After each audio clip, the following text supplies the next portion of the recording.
the bottom line is that the Saudis are screwed. And this will be the end of Saudi Arabia if they don't reverse this, because without money, Saudi Arabia has without oil, Saudi Arabia has no money, no economy. And right now, Saudi Arabia has no cards to play, none. I'm speculating that Donald Trump could have been setting Saudi Arabia up to fail, to make Saudi Arabia more dependent upon the United States for security needs, and to create opportunities in the global market for American energy. There's rumors that Donald Trump has, once, maybe twice, approached the Pentagon for permission to use, or not permission, but for them to draw up a nuclear strike option against Iran. And both times the chairman of the Joint Chiefs of Staff has rejected this, saying that it's fundamentally unconstitutional, these orders. Thanks for having me. Scott, let me start with the breaking news. Just 20 minutes ago, we've learned that Yemen and Ansarullah in Yemen announced that they targeted 2 Saudi oil tankers and with ballistic missile and drones. And so far, they have turned, they forced 10 Saudi oil tankers back to the origin, to the way that, it was from Saudi Arabia out or from outside to Saudi Arabia. They're putting a blockade on Saudi Arabia, and Saudi Arabia has right now, after 12 years of the siege on Yemen, they're feeling the pain right now. And how do you see the way that they're going to respond to this sort of escalation? What can Saudi Arabia do? Invade Yemen? Oh, they did that, and they're not winning. Bomb? Well, they've done that, and there's not a damn thing the Saudis can do. I mean, the bottom line is the Saudis need to be careful about Yemeni escalation, because in addition to the blockade, which they've now imposed on Saudi Arabia, and people need to understand the blockade. What the importance of this blockade is that when the Iranians asserted control over the Strait of Hormuz, the Saudis rerouted 70% of their oil production to Yanbu, the port of Yanbu, and it sails through the Bab el-Mandeb Straits, which are now closed. So basically, Saudi Arabia is exporting zero oil, zero. And there's nothing they can do about it, literally nothing they can do about it, because the Yemeni missiles will sink the Saudi oil tankers. What they can do is sue for peace, but we also have to remember what prompted this. This isn't the Houthi waking up and saying, well, we're going to play a geopolitical card today, out of nowhere. The Saudis imposed an aerial blockade on Houthi-controlled Yemen. They shelled, or they bombed an airbase, a Sana'a airfield, after an Iranian airliner took off and landed there with a Houthi delegation that was attending the funeral of Ali Khamenei. Saudi Arabia is 100% in the wrong.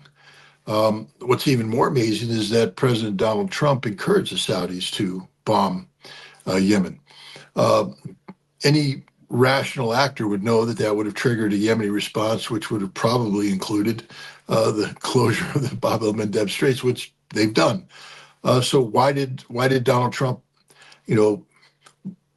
allow Saudi Arabia to, enter such an obvious trap, especially when there's no solution to this? It raises questions about the viability of the U.S.-Saudi relationship. To be honest, that the United States might have a hidden agenda here, but the bottom line is that the Saudis are screwed. And this will be the end of Saudi Arabia if they don't reverse this, because without money, Saudi Arabia has without oil, Saudi Arabia has no money, no economy. And right now, Saudi Arabia has no cards to play, none.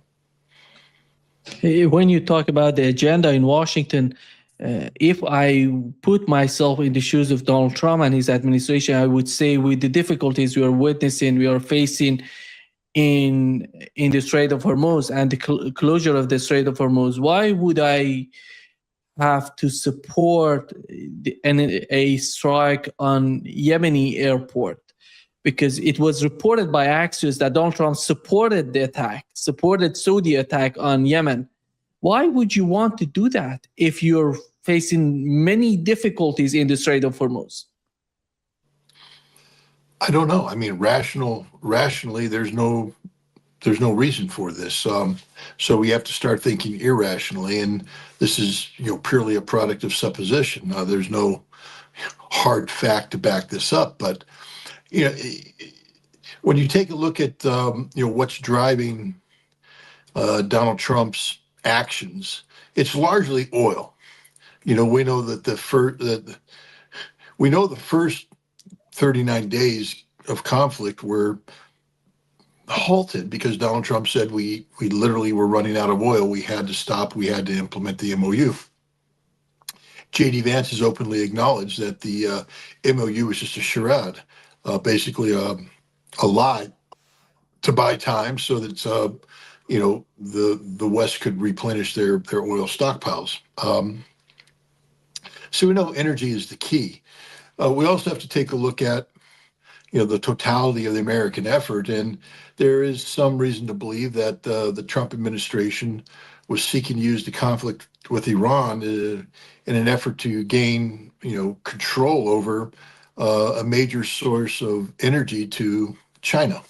We'd already done so through the capture of Maduro in Venezuela, and we were seeking to replicate this level of control in Iran. And the goal there is to basically get the Chinese to be dependent upon oil supplies that America has the on-off toggle switch. And so you look at this and you say, well, maybe Donald Trump wants to further solidify American dominance of the global energy market by removing a competitor, removing Saudi Arabia from the fold. Again, this is highly speculative and I hope wrong, but I'm just trying to find a rational reason for this. I think that Donald Trump holds grudges.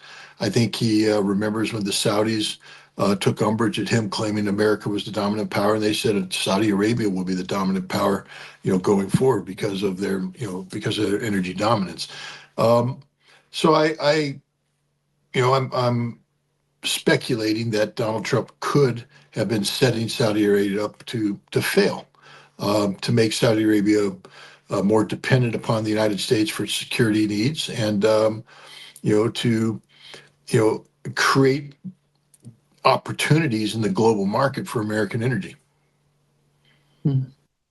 Then, what do you make of the recent comments about? Because many people are talking about how to deal with the pickaxe mountain in Iran, because it seems that they're deciding about if they're going to hit it and what would be that attack. Are they going to use, again, B-2 bombers to hit that mountain? How effective that could be? Even they're talking about maybe nuclear weapons they're going to use. What is your understanding of that sort of attack if they decide to do it?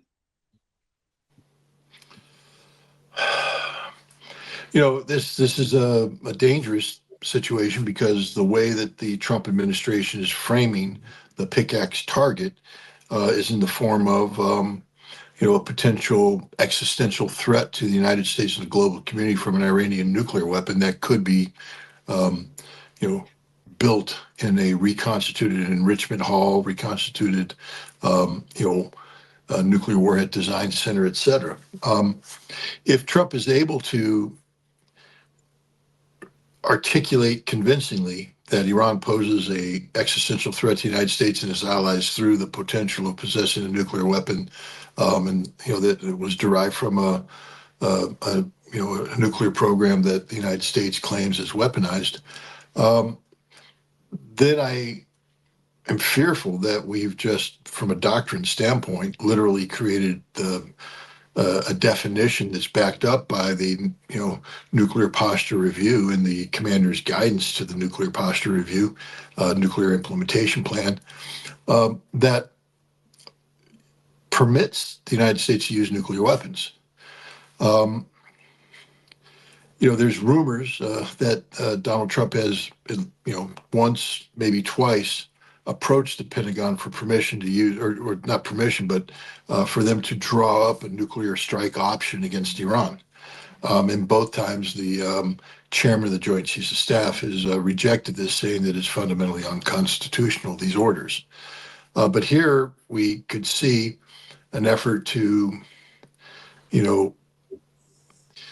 use intelligence information to manufacture a threat that was adaptable to U.S. doctrine. And I am concerned about that. I'm not going to be dismissive of it. Nima, that I've said all along that the United States, if Iran, put their stuff in places that couldn't be destroyed, that the United States, would consider the use of nuclear weapons. Well, we know that Donald Trump has already considered the use of nuclear weapons. Now we see the potential for a scenario where he would, authorize the use of nuclear weapons and the military would concur. That's the danger of Pickaxe Mountain, because there's no conventional weaponry that can take it out. And, if Donald Trump's, creating a scenario of that has Iran developing a nuclear weapon, then the logical, direction for U.S. policy is to destroy that weapon using whatever means possible, to include nuclear weapons, because this is doctrinally what our nuclear arsenal is all about. People took umbrage at this. They didn't like me saying this, but here we are. This is the exact scenario we face. I'm not saying that Trump's going to use nuclear weapons. I'm saying that the fact that you and I are having this conversation, underscores the danger of the moment, that there is the potential, there's a pathway to a cognizable justification for the use of nuclear weapons against Iran because of the, the durability of Pickaxe to conventional interdiction. And if we determine that Iran is, putting in a viable centrifuge capability, that Iran has, installed a nuclear warhead assembly plant, or pilot plant, that Iran could be days away from having a deliverable nuclear weapon, we may use a nuclear weapon ourselves. How is that going to change the concept of using nuclear weapons or building nuclear weapons? How is that going to? Well, this fundamentally alters everything. This is why it's so dangerous. I've used the argument I'm about to articulate. I haven't used it against the Americans. I've used it against the Russians. For those Russians who embrace Sergei Karaganov's, doctrine of preemptive strike to include nuclear weapons. Remember, in June of 2023, Karaganov published an article in which he, postulated the possibility of, attacking Poznan with a nuclear weapon, Poland, and that the United States would do nothing because it's not willing to trade Boston for Poznan. So, that doctrine, he modified it in the days leading up to Victory Day celebration this year, where he said that, he's not advocating a preemptive nuclear strike. He's advocating the use of Oreshnik, conventional weapons. And then if that doesn't work, if that doesn't break the back of the Europeans, et cetera, then and only then would nuclear weapons be considered. But he's talking about breaking the taboo on the use of nuclear weapons, using nuclear weapons in a non-nuclear environment. This would be the end of arms control, because the very premise of modern day arms control is the notion that nuclear wars can't be won, therefore they should never be fought. Therefore, weapons should never be used. Why did we come up with mutually assured destruction by banning the ABM treaty back in 1972? It's so that we level the playing field, so that all parties understand that if you start a nuclear war, there's nothing to defend against what the enemy is going to come at you, and we're all going to die. Therefore, let's not start a nuclear war. That if the United States were to use nuclear weapons against Iran, what do the Russians do? Because right now the Russians are embracing a nuclear doctrine premised on that basic fundamental concept. nuclear wars can't be won, therefore they should never be fought. Um, you know, and yet, if the United States uses nuclear weapons, the Russian doctrine is immediately outdated, because the United States has now embraced a doctrine that says nuclear wars can be won, and we will use nuclear weapons preemptively.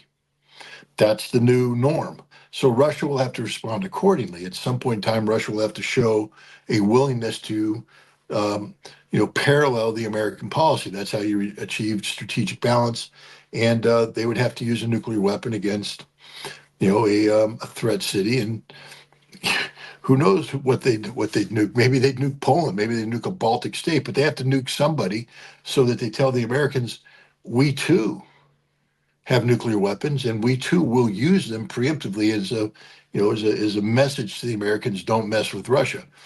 But every war game in the Pentagon that begins with a limited nuclear strike along the lines of what I've just discussed always ends with a general nuclear exchange that terminates all life on the planet.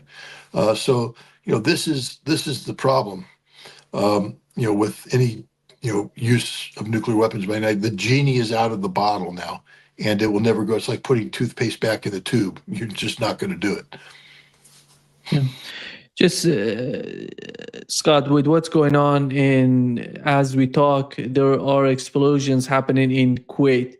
Kuwait is becoming the front line right now for for Iran, and the way that Iran is hitting at Kuwait is more than all the missiles and drones that they're sending to other countries in the GCC countries or outside GCC countries, naming Jordan. And why is Kuwait is that important for Iran to hit it so hard and this way? I don't know if it's important. I mean, the United Arab Emirates seems to be a more important target if you were going to be seeking to. I think it's because Kuwait is the least important of major targets, and that it is vulnerable to the kind of strikes that Iran is putting in right now. These strikes are designed to take out desalination plants and energy production. Desalination plants taken out mean you have no fresh water. Take out energy production. I'm talking about, energy power plants.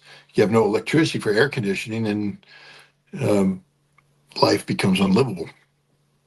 And so I think what the Iranians are doing is setting the example, saying that there is a price to pay for continued bombardment of Iran, and Kuwait is providing a base for the launch of ATACMS missiles, by the U.S. forces, and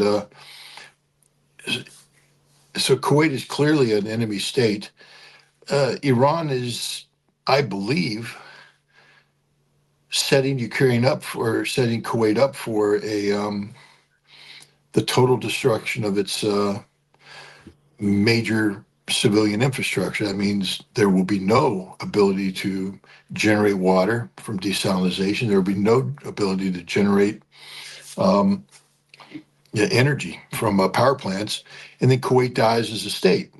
Again, you and I have talked about this. I said that one of the things Iran has threatened to do prior to this conflict breaking out is to kill nation states.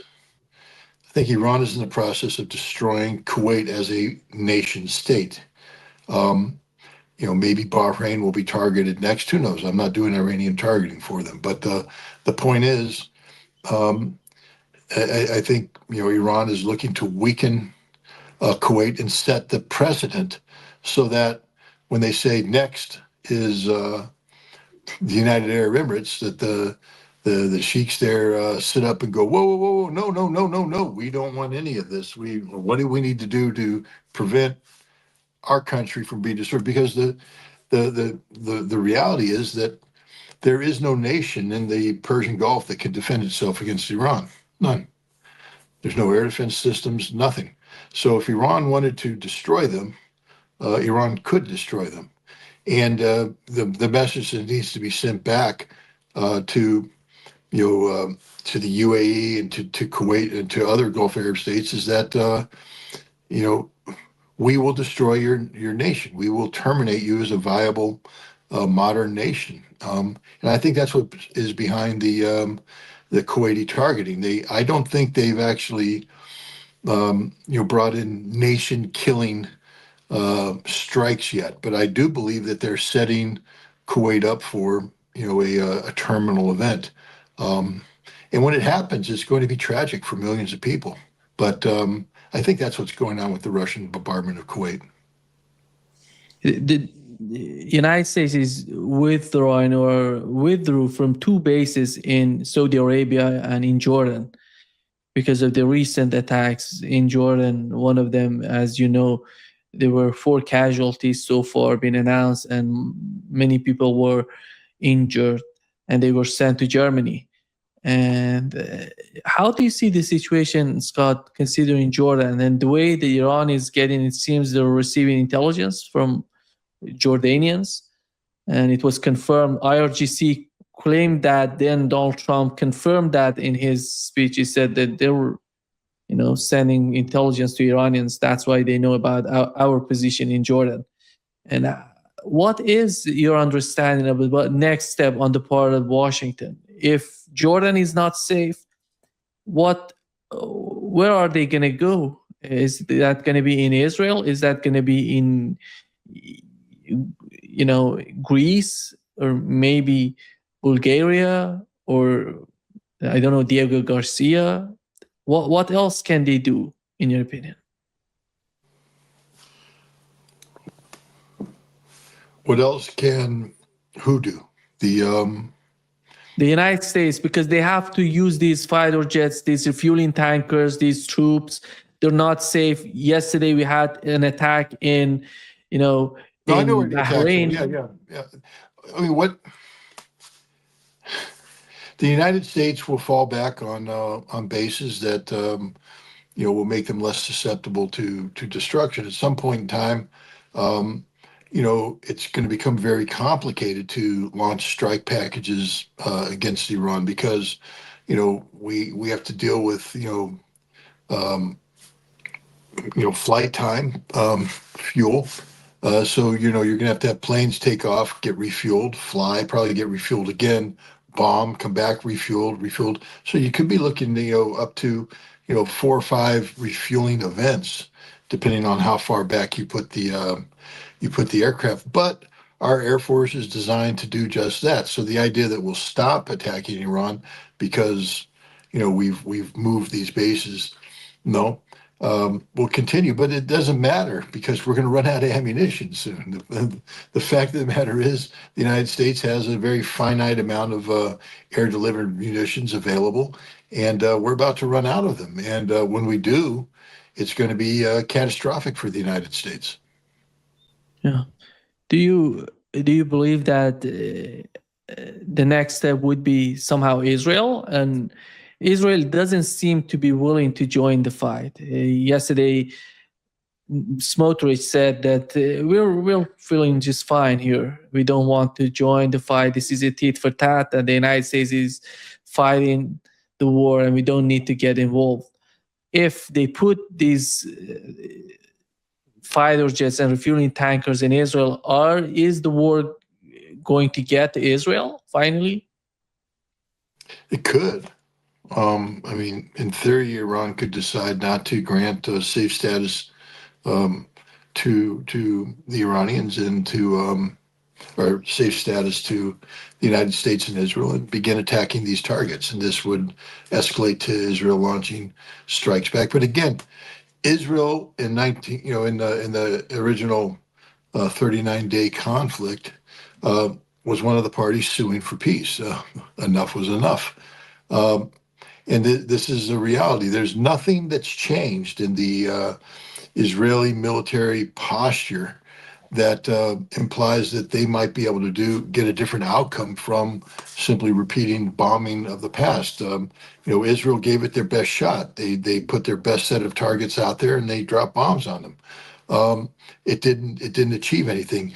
What the Iranians were doing in the end was blowing up office buildings that were not known to the naked eye, but to the insiders, they knew it was a place where Israeli intelligence was operating, a place where special systems were being developed or deployed or owned. And I they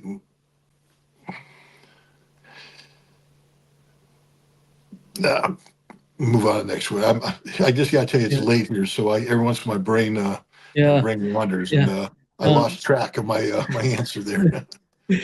Scott, there are two concepts of this war for Iranians. There are people arguing Iran doesn't need to attack GCC countries; they have to attack Israel. And the other is the Iranian strategy that they're mostly focused on the Strait of Hormuz and attacking American positions, American weapons in the region. Which one do you think? How do you understand it? And which one would be more effective? The one that wins the wars, which is attack American bases and attack Gulf Arab states. And focus. The people that want to strike Israel are Israeli haters.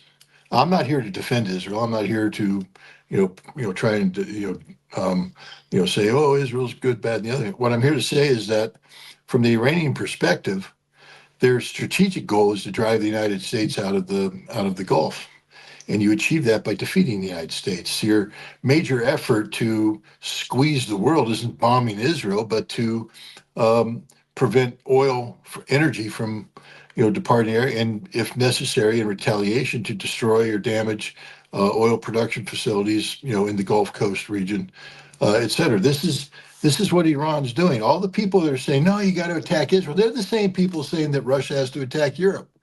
Why? I mean, Iran is winning right now. There's really no debate here.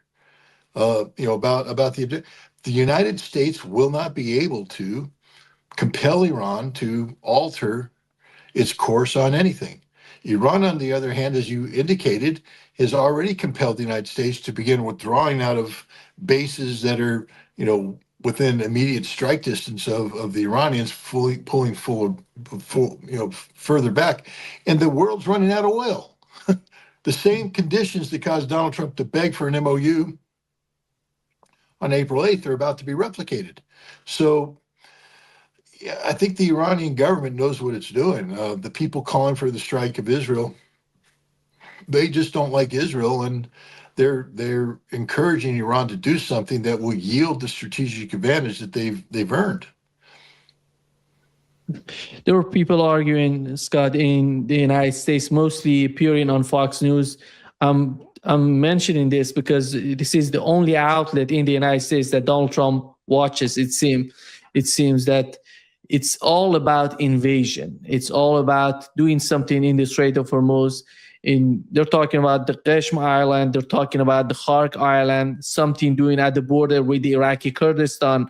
And we know that in the recent days, Iran was attacking, the Iraqi Kurdistan and attacking Al Harir base, the U.S. base in Iraqi Kurdistan.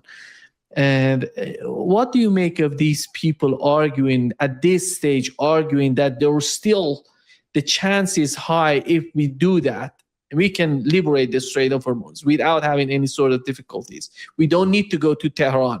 We need to isolate the southern part and open up the Strait of Hormuz.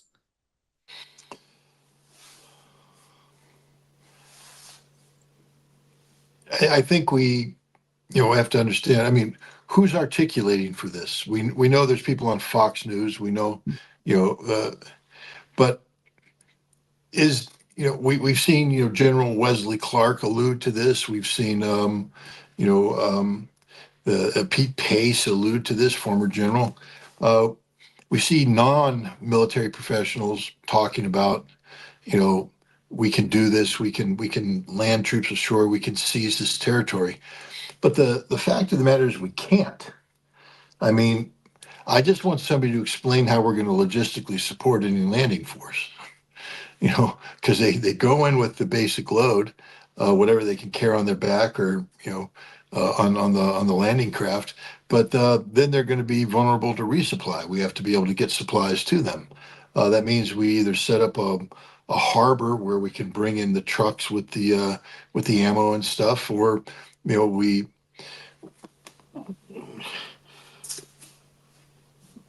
ship in the trucks on their own. Who knows? But the point is, logistics will define this. Marines, of course, have a proclivity for, giving their lives in support of very dangerous assaults. That's why we built an Iwo Jima Memorial. But in the 1980s, the Marine Corps shifted their tactical focus away from the legacy operations of World War II, Vietnam, Korea, to a new way of war, maneuver warfare, which seeks to avoid, these death traps. Um, there's not there's no one, I don't believe there's anybody right now that in the Marine Corps that can articulate a viable plan. I mean, of course, if ordered to do something that's in a lawful order, they'll do it.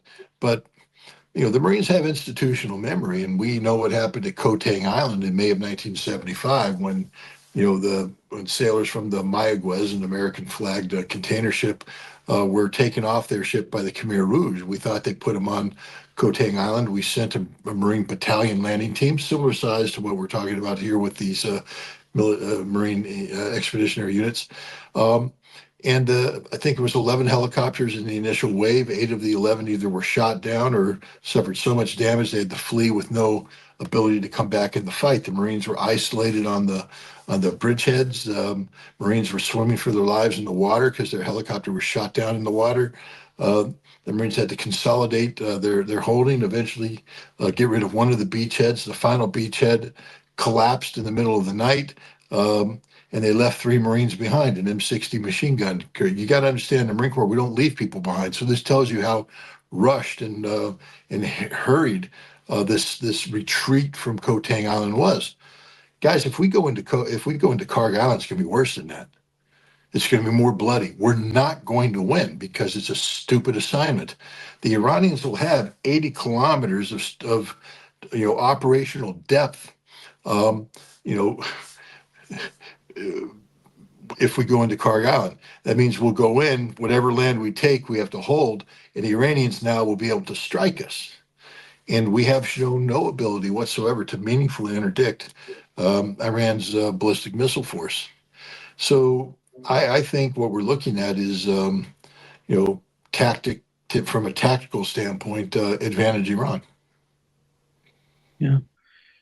Do you, Scott, see that the conflict with the two? Today we've learned that the price of oil is $95 plus a barrel, which is an outcome of the two straits, the Strait of Hormuz and the Bab el-Mandab.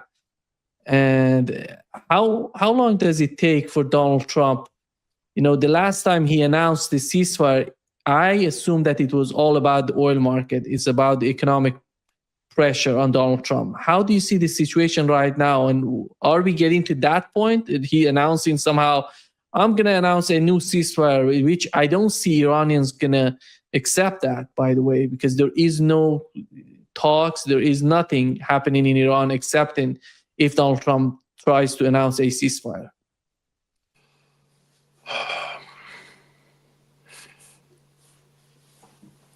I think we're headed towards Donald Trump having to take some sort of unilateral action because of the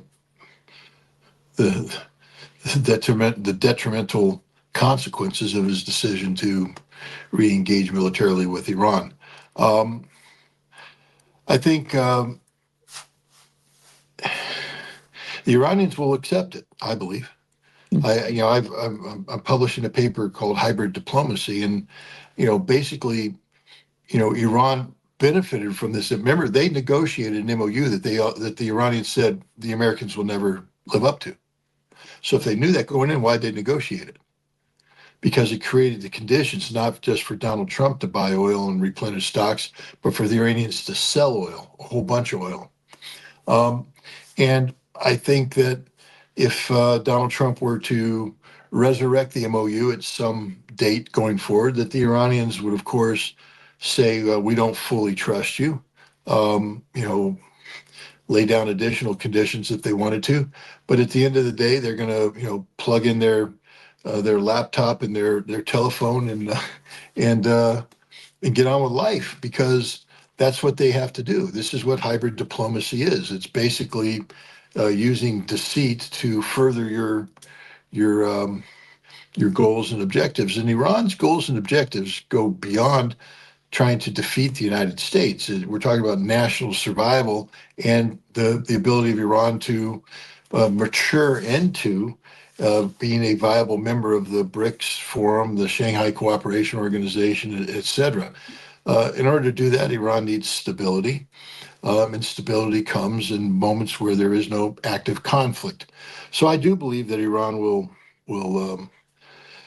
if Donald Trump reintroduces an MOU, I think that Iran will accept it, maybe with a heavy caveat, but Iran has to demonstrate to the world that it's not the problem here, that it's not the one blocking peace. It's the United States through its irresponsible policies, through its current release of imagery and stuff. So yeah, I think both sides have an interest in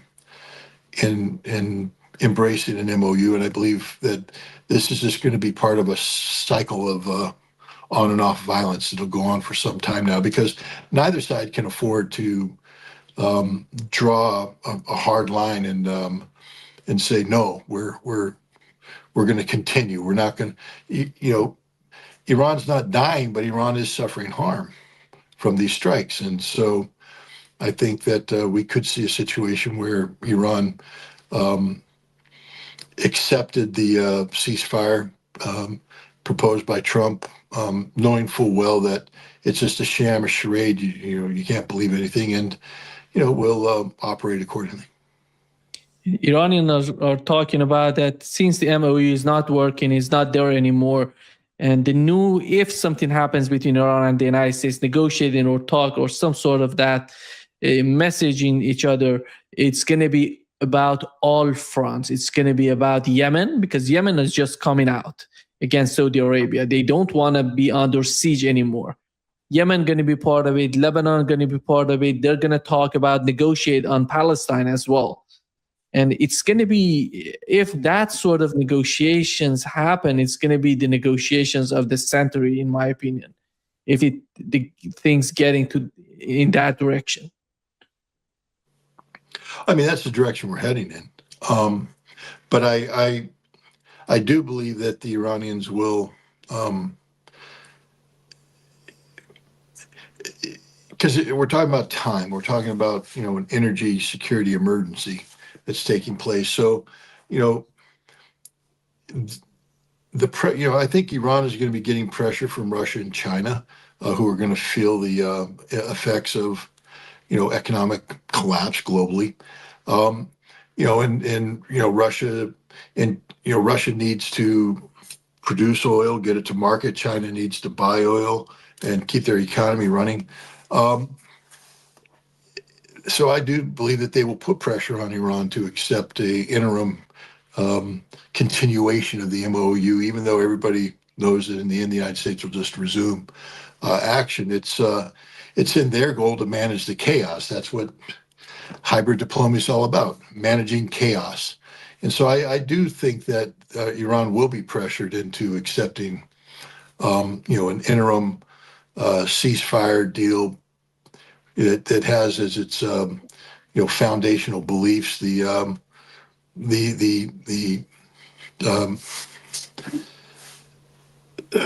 I apologize. I'm just so tired right now. I lost the concluding thought there. Just slipped my mind. I totally understand. Thank you so much, Scott, for being with us today and for you tonight. Great pleasure as always. And go and I know that it's too late right now where you are. Yeah. Well, it's also the heat. It just saps the strength out of you, and it's. I apologize. I mean, I want to be focused and be able to answer everything perfectly, but I started answering and then my brain just wanders. So sorry. No problem at all. Thank you so much. And Okay, here is let me bring it. Here is the Scott Ritter's Substack. You can go there and follow Scott Ritter on his Substack. Thank you, Scott, and see you soon. Thanks. Have a great day. Bye-bye.